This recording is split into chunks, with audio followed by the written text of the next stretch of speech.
Kembali lagi dengan channel saya. Nah, di sini kita akan belajar kembali tentang prediksi UNBK ya. Kalau yang kemarin itu video saya sebelumnya itu bagian 1, sekarang ini bagian kedua. Nah, ingat di sini saya buat soal berdasarkan analisis berbagai soal dan pola-pola soal tahun-tahun sebelumnya ya. Jadi semoga nanti mendekati dengan UNBK tahun ini. Nah, ini dikhususkan untuk jenjang SMK maupun SMA boleh menggunakannya. Nanti materi soal atau soal-soalnya saya susun berdasarkan Higgs order thinking atau HOTS, dan juga saya tambahkan juga soal-soal LOTS karena itu juga soal-soal yang perlu kalian kuasai juga. Kemudian di sini saya akan bahas dengan mudah dipahami nantinya, sama seperti video-video saya sebelumnya. Dan ingat nanti kalau memang ini berkenan bagus bagi kalian, silakan like, komen, kalau ada hal-hal perlu dikomentari kemudian dibagikan, silakan. Itu menjadi bagian yang sangat penting untuk pengembangan channel ini.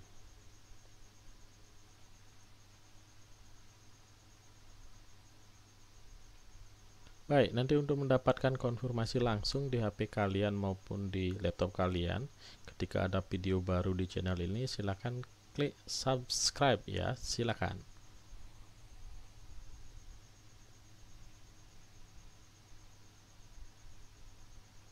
Baik, soal nomor 1. Soal nomor 1 ini pernah saya bahas di video sebelumnya ya, tentang mengubah koordinat kartesius ke polar atau sebaliknya ya. Nah, di sini soalnya koordinat kartesius dari koordinat 4,315 derajat adalah. Nah, itu optionnya ya. Udah ada sampai E. Kalau kita lihat dari koordinat polarnya ini berada di kuadran keempat karena sudutnya 315 ya. Jadi itu dia koordinat keempat. Jadi dari koordinat kartesius yang ada di option semuanya ada di kuadran keempat. Jadi nggak bisa kita lihat dari optionnya jawabannya. Nah, kita akan coba satu dengan teknik yang mendasar tentang koordinat kartesius, yaitu mengubah koordinat kartesius. Yang perlu kalian ketahui nanti adalah X itu sama dengan apa, Y itu sama dengan apa. Nah, kalau X di koordinat kartesius, kalau ingin mengkonversi koordinat polar, itu tinggal gunakan R kali cos theta, sedangkan Y nya adalah R sin theta. Nah, ini tidak saya jelaskan, ini udah umum ya, kalian sudah pasti mengingatnya, apalagi udah UN udah sangat dekat sekali. Nah, ini tinggal kita cari X nya itu 4 cos 315. Nah, dari sini kita lihat lagi 4 kali 315 itu sudut istimewa juga, sudut berelasi juga ya. Jadi materi sebelumnya, video-video sebelumnya tentang sudut berelasi silahkan dikuasai lagi, dibuka-buka lagi ya. Ini dapat cos 360, saya pakai 360 ya, biar tanda trigonometri atau trigonometri yang digunakan tetap cos 45 derajat. Nah, di sini 4 kali. Nah, yang pertama yang perlu ditentukan adalah sudut 315 derajat itu untuk nilai cosnya pada sudut 350 derajat apakah positif atau negatif, itu yang kita tentukan. Tanda dulu. Lagi ingat ini, semua sindikat tangannya kosong. Ingat itu. Jadi ini 315 karena ada di kuadran 4. Ingat ya, kuadran 4 ya. 3 kuadran 4 sehingga dia positif cosnya, sehingga ini jadi cos. Nah, karena ini saya pakai 360 derajat 45. Jadi ingat, sudut berelasi itu yang berpengaruh di sana hanya dua. Sudutnya ini lihat ada di kuadran berapa, kemudian cosnya itu di kuadran itu positif atau negatif. Kalau positif jadi dia tandanya positif. Kemudian ini lagi kalian pakai 360 derajat atau 270, itu sama-sama bisa digunakan. Kalau pakai 360 derajat berarti trigonometrinya tetap, cos ya tetap. Kalau 270 di sini tambah 45 gitu saya menjadi 315, ya itu menjadi sinnya atau pelengkap dari trigonometri sebelumnya. Nah, ini saya cari sekarang ya, 4 kali cos 45. Cos 45 setengah akar 2 ya, 2 akar 2. Nah, itulah nilai X nya 2 akar 2. Kalau nilai Y nya berapa? Nilai Y nya tinggal masukkan juga 4 kali sin 315. 4 dikali, saya pakai sin, tetap 360 saya pakai ya, biar sin tetap jadi sin, dia lebih mudah itu 45. Nah, sekarang lihat sama seperti sudut 315 ada di kuadran keberapa, kemudian sin di kuadran itu apa.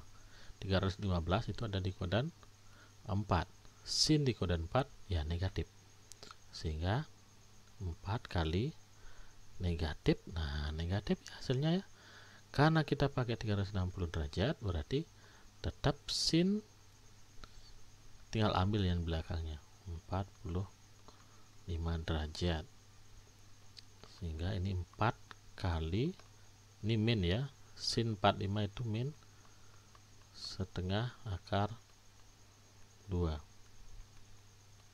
ya, coret-coret itu dapat min 2 akar 2. Nah, inilah koordinat kartesiusnya, 2 akar 2, min 2 akar 2. Itulah koordinat kartesius dari koordinat kutub dengan titik kutubnya 4,315. Nah, sebenarnya kalau kita lihat dengan jeli, kita sudah bisa nebak nih. Sebenarnya kalau kita lihat di koordinat ya, 315 itu pasti ada di pertengahan ini. Di pertengahan ini, baik R nya di sini ya, 4. Di pertengahan ini pasti sudut ini 45 derajat. Pasti nilai X, sumbu X nya akan sama dengan sumbu Y nya. Nah, makanya semuanya sama. Tapi kalau 45 derajat pasti identik dengan akar 2. Nah, sehingga kalau mau menebak juga dari awal, kita bisa menafsirkan jawabannya A. Dan pas kebetulan juga memang jawabannya A kalau mau menafsirkan. Tapi saran saya agar tidak banyak menafsirkan untuk kondisi ini, gunakan langkah ini, karena langkah ini juga tidaklah langkah yang berat sekali.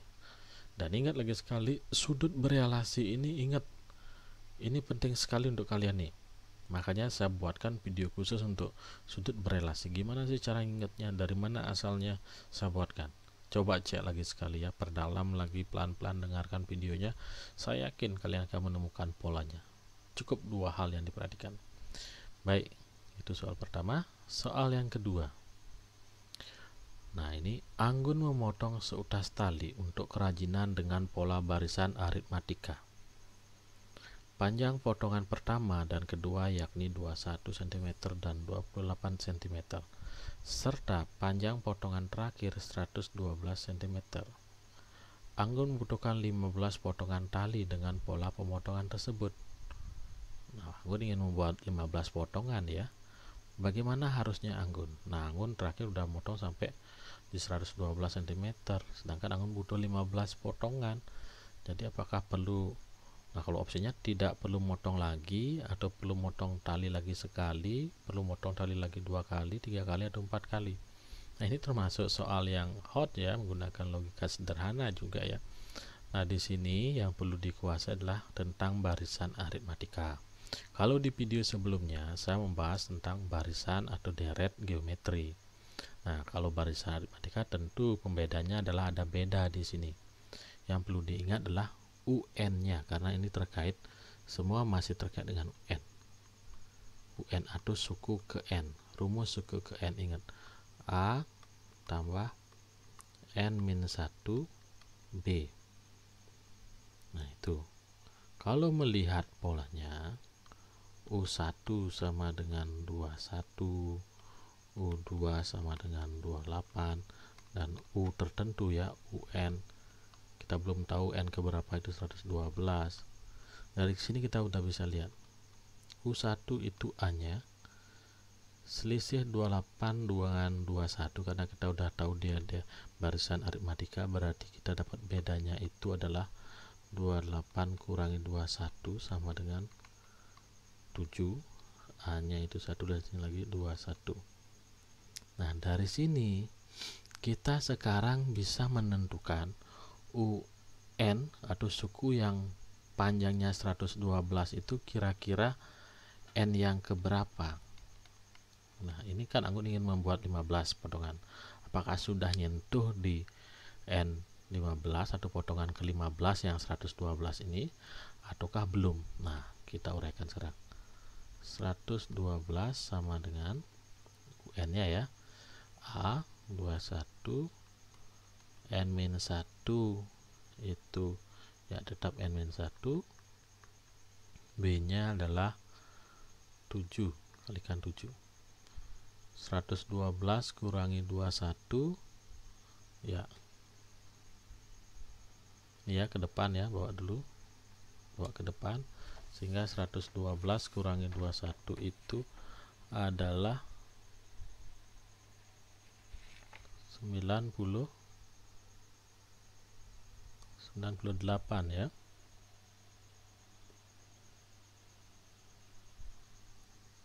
Oh sorry, bukan 98, kita uraikan dulu ya biar lebih mudah. 112 sama dengan 21. Nah, kita uraikan dulu biar mudah. 7N min 7 ya, ini menjadi 14 karena ada min 7 di sini, tambah 7N, ini 112.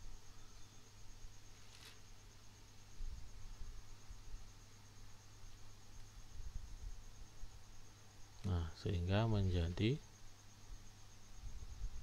98. 112 kurangi 14 ya, 98 sama dengan 7N.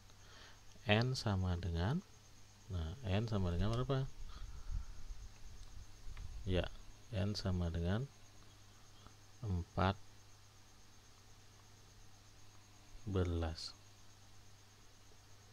ya, N sama dengan 14 karena 7 kali 14 itu 98.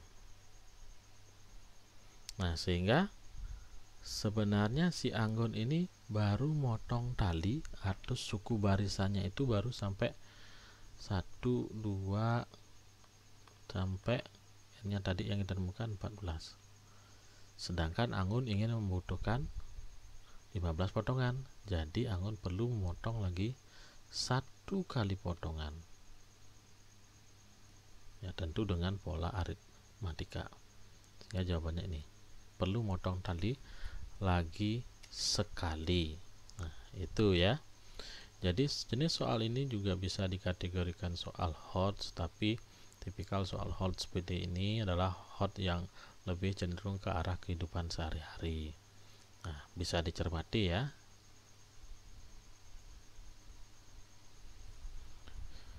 Baik, untuk selanjutnya, baru saat ini video ini baru pertama kali ini membahas tentang statistika ya. Diketahui 40 data tersebar ke dalam tabel berikut ya, berarti frekuensi totalnya ya 40 ya. Ya, berat itu berat badannya dengan kelas-kelas intervalnya. Apabila median dari data tersebut adalah 61,75, maka frekuensi pada kelas median atau X adalah. Nah, frekuensi pada kelas median, nah ini sudah ditunjukkan ya, berarti di sini kelas mediannya. Nah, berapa frekuensinya? Ya, untuk mencari ini tentu kita cukup menggunakan formulanya median saja. Median sama dengan tepi bawah tambah panjang kelas kali setengah N, ini frekuensi total N ya, dikurangi frekuensi kumulatif dibagi dengan frekuensi kelas median. Nah, yang kita butuhkan di sini adalah tepi bawah kelas median. Tepi bawah kelas median, walaupun kita nggak tahu, nggak disebut nanti X-nya ya, siapa tahu soal UN-nya nggak menyebutkan X-nya ya. Asalkan sudah kelas median, berarti kita lihat nilai mediannya berapa. Nah, 61,75. berarti kelasnya pasti ada di sini karena 61,75 itu ada di berat 61 sampai 70 atau kelas interval 61 sampai 70. Berarti tepi bawahnya kita ambil sana. Jadi ini 60,5 tepi bawah, berarti 61 tinggal kurangi 0,5 tambah panjang kelas dari 61 sampai 70 itu ada 10 ya. Ini nih panjang kelas dari 61 sampai 70 itu ada data sebanyak 10 bisa dihitung. Itu panjang kelas kali ya, n nya udah tahu ya 40, berarti setengah n ini 20 kurangi frekuensi kumulatif ya, frekuensi ini frekuensi umum ya, berarti kalau frekuensi kumulatif di sini saya tulis 4 10 18. Nah ini frekuensi kumulatif sebelum kelas median. Kelas median kan di sini kan ya, berarti ini 18 per frekuensi kelas median kita belum tahu. Nah mediannya depan belum diisi ya, mediannya 61,75 61,75. Nah ini saya hapus saja biar lebih jelas. 61,75. Nah tinggal bawa ini dulu ke depan. 61,75 kurangi 60,5 ya 1 ya, 1,25 ya, 10 kali 20 kurangi 18 2 per X. Jadi X sama dengan 20 dibagi 1,25 atau bawa ke sini dulu kemudian ini bawa ke sini lagi boleh saja ya, sama saja. Tapi langsung ini aja boleh karena dia sebagai pembagi, ini nilai terbesarnya. Berarti 20 dibagi 125 per 100, saya buat seperti ini ya, sama dengan 20 kali 100 per 125. Coret ini 4 sama-sama bagi 25 ya, ini 5 coret ini 4 sehingga masih 4 kali 4 16. 16 inilah merupakan frekuensi pada kelas median atau X. Nah, sederhana kan? Jawabannya B. Nah, kalau soal-soal sebelumnya itu di UN itu kecenderungan mencari median ini, tapi saya buatkan tipikal lain. Ini kecenderungan juga bisa kelihatan karena monotonitas pada soal UN itu biasanya dikreasikan, tidak selalu monoton. Baik, sekarang soal yang keempat. Soal yang keempat ini, kalau melihat soalnya, ini merupakan soal turunan ya, karena ada F absen. Diketahui fx sama dengan 2 per 3x pangkat 3 tambah 5 per 2x kuadrat tambah 10x tambah 6. Nilai dari F absen 5 adalah, nah ini turunan. Jadi kalau udah turunan tinggal menurunkan fungsi fx nya aja. Fx sama dengan 2 per 3 x pangkat 3 tambah 5 per 2 x kuadrat tambah 10 x tambah 6. Turunannya ya, ini kan turunkan ya, pangkatnya sekalikan ke depan 2x kuadrat, pangkatnya dikurangkan 5x tambah 10. Nah ini yang konstanta 0. Jadi turunan 5 sama dengan ya 5 kuadrat, nah 2 saya uraikan aja ya, kuadrat tambah 5 kali 5 tambah 10 sama dengan 2 kali 25 tambah 25 tambah 10. 50 tambah 25 tambah 10, ya saya uraikan seperti ini ya agar jelas. Nah 85, ya jawabannya D. Jadi soal nomor 4 ini masih dasar ya, ini level aplikasi, jadi mengaplikasikan konsep turunan.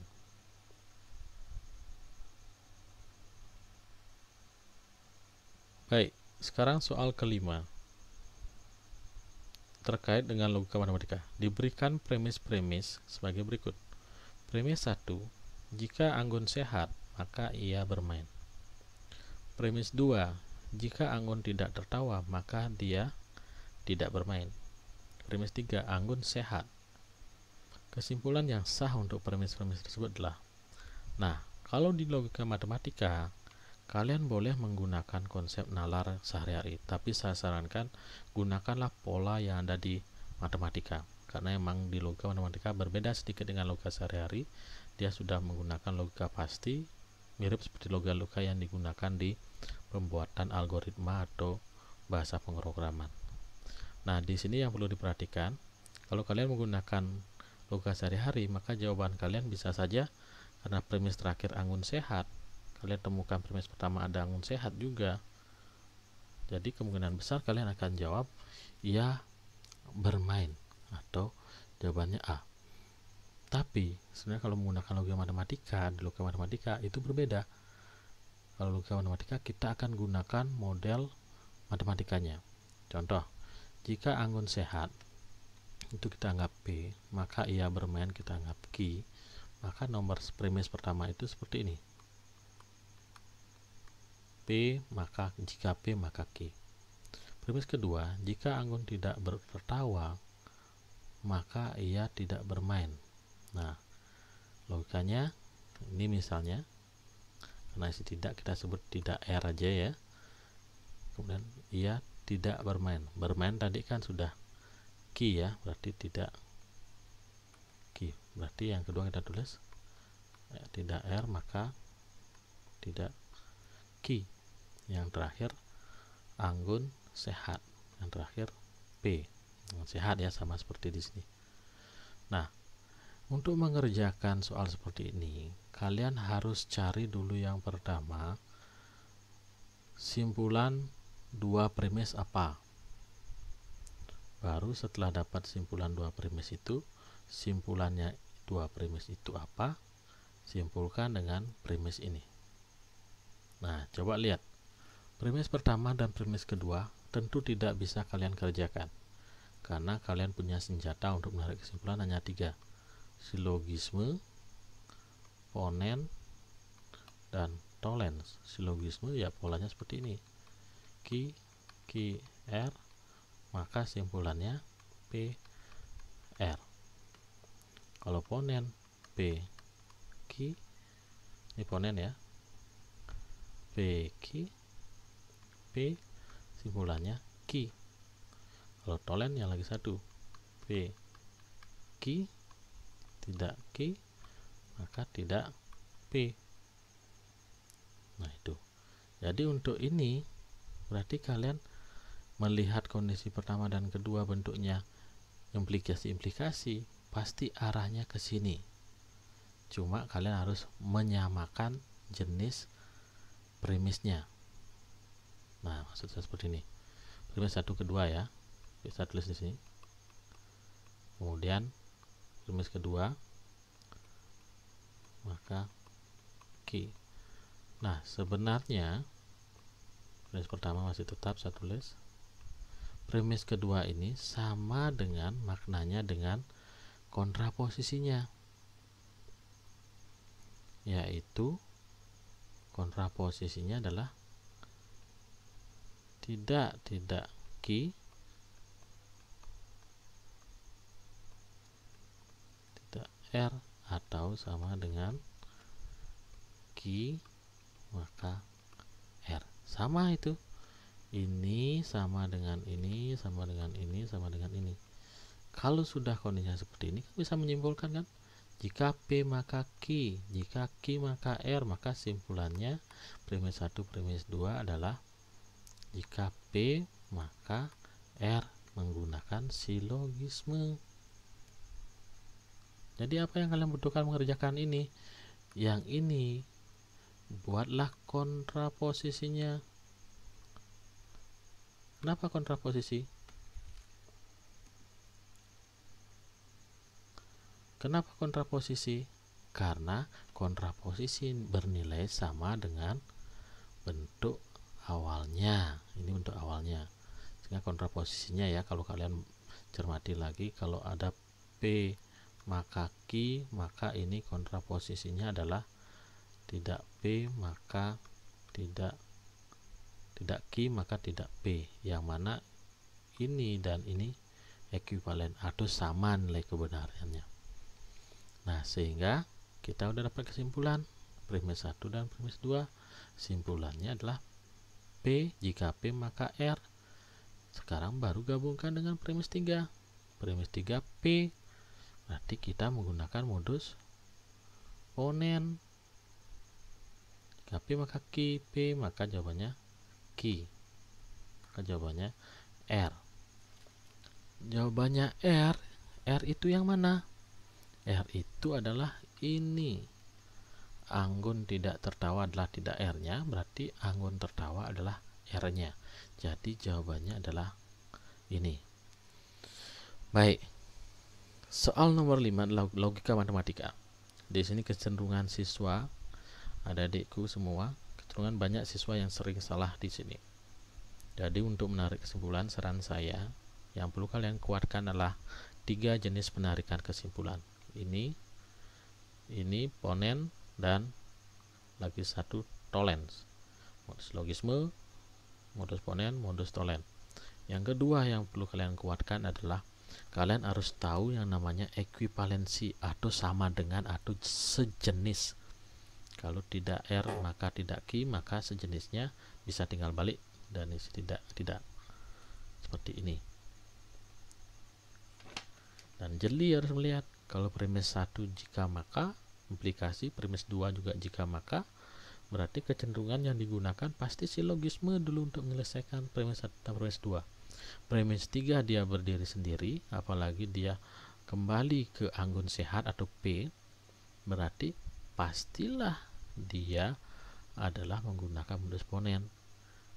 Jadi kalau kalian mau nebak secara logika, pasti kalian harus bisa melihat, kalian bisa melihat bahwasanya premis kedua itu sebenarnya adalah sama dengan jika dibalik kondisinya, yaitu jika ia bermain maka anggun tertawa.